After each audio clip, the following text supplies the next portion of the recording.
విశాఖలో భూకంపం సంభవించింది. కేజీహెచ్ సమీపంలో భూ ప్రకంపనలు వచ్చాయి. తెల్లవారుజామున 4 గంటల 19 నిమిషాల ప్రాంతంలో భూమి కంపించింది. గాజువాక, మధురవాడ, రిషికొండ, భీమిలి, మహారాణిపేట ప్రాంతాల్లో ఒక్కసారిగా భూ ప్రకంపనలు సంభవించాయి. దీంతో భయంతో ఇళ్ల నుండి ప్రజలు బయటకు వచ్చారు. కొన్ని చోట్ల శబ్దాలు వచ్చినట్లుగా సమాచారం.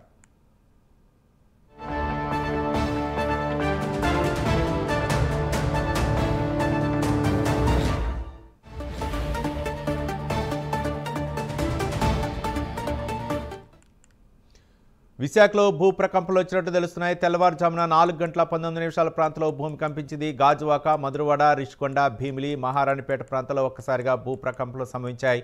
దీంతో భయంతో ఇళ్ల నుండి ప్రజలు బయటకు వచ్చారు. కొన్ని చోట్ల శబ్దాలు వచ్చినట్లుగా సమాచారం. ఇదే అంశానికి సంబంధించి మరింత సమాచారం మా కరెస్పాండెంట్ చంద్రశేఖర్ అందిస్తారు. చంద్రశేఖర్,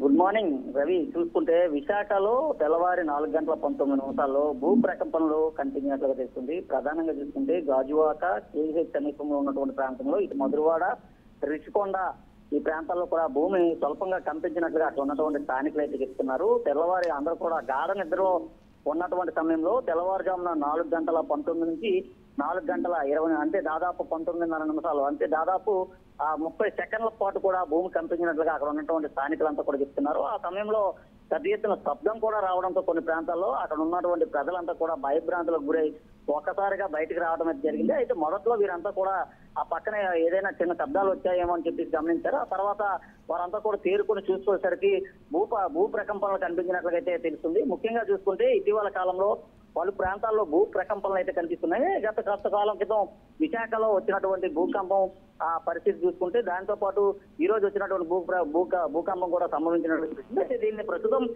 అధికారికంగా ఇంకెక్కడ కూడా నిర్ధారణ కాలేనటువంటి పరిస్థితి ఉంది. అయితే కొన్ని ప్రాంతాల్లో మాత్రం భూమి కంపించిందంటూ కొంతమంది అయితే సోషల్ మీడియాలో కూడా వారి యొక్క సెల్ఫీ వీడియోలు కూడా పెట్టినటువంటి పరిస్థితి అయితే కనిపిస్తుంది Ravi. Right, thank you Chandrasekhar.